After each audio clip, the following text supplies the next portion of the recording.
Hey guys, coldbrew here. Welcome back to another Raid Challenge video. So Christmas season is here, and well, of course, we're gonna have the Christmas fusion coming up into the game with the Rat King being one of the Christmas fusion champions coming into the game. We had Torment 3 years ago. Then we had Pigsneal.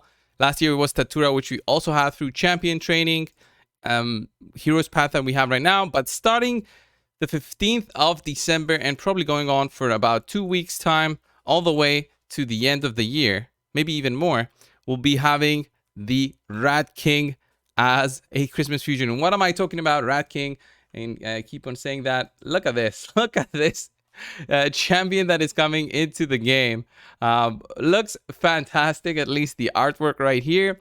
The model doesn't look exactly the same as this one. Looks a little bit weirder, but let's have a look at his skills and everything that this champion has. So first things first, let me uncover myself here, just to show you the passive. Rat Plague. Every time a bomb debuff placed by this champion detonates or is removed, places 5% poison debuffs for 2 turns. These debuffs are protected, which means they cannot be removed.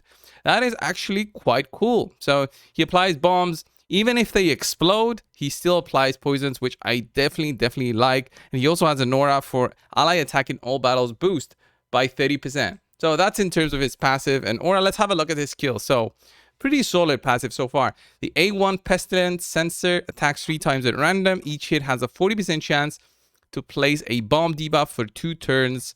Bomb debuffs placed by this skill on enemies whose max HP is equal to or higher than 200,000 will deal double damage. So that is amazing for fighting bosses. There's not so many champions in the game.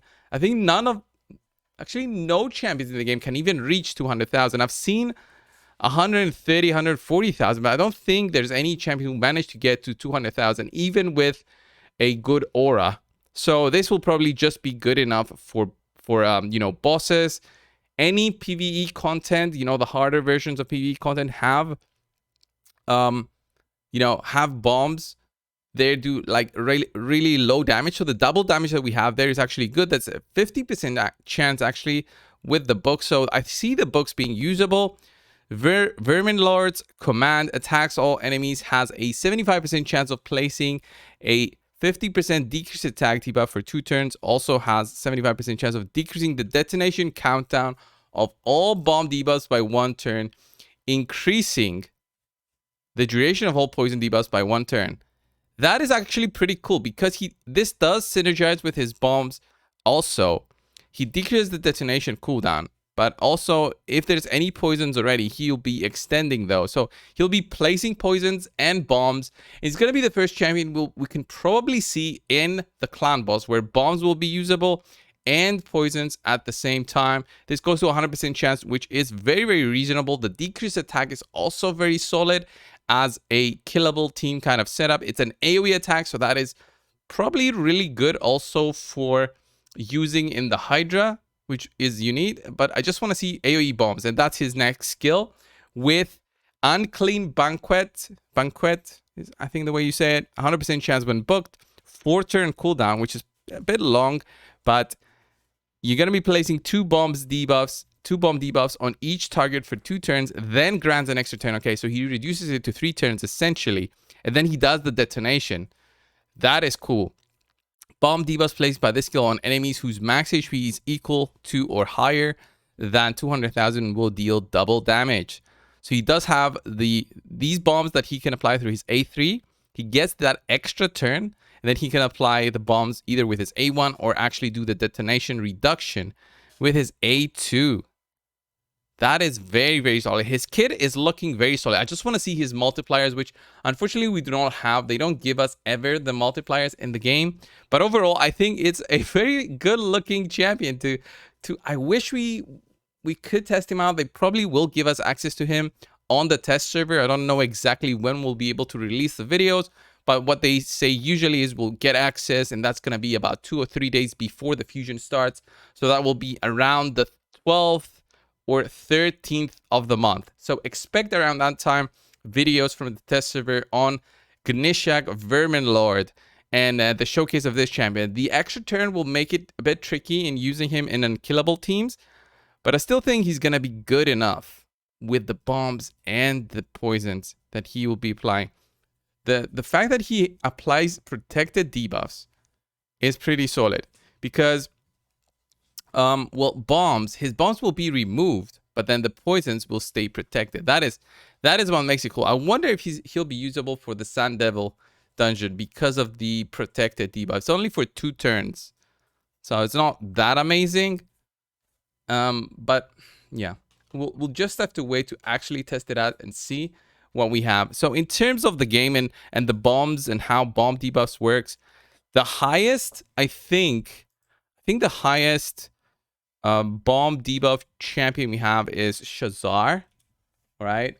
In raid, I think Shazar and probably Gaius as well have really good multipliers on their bombs. So that is the strange thing about bomb debuffs, is that they have separate multipliers on their bombs. So Shazar has a 4.2 multiplier on his bombs, okay, which is based on his attack. So if you've got an increased attack, that benefits the bombs and how much damage they do. And then Gaius has a 5% attack on his bomb. So that's a little bit higher in Gaius, which is actually, yeah, pretty solid. I mean, you use Gaius more. It depends on the affinity that you want to run.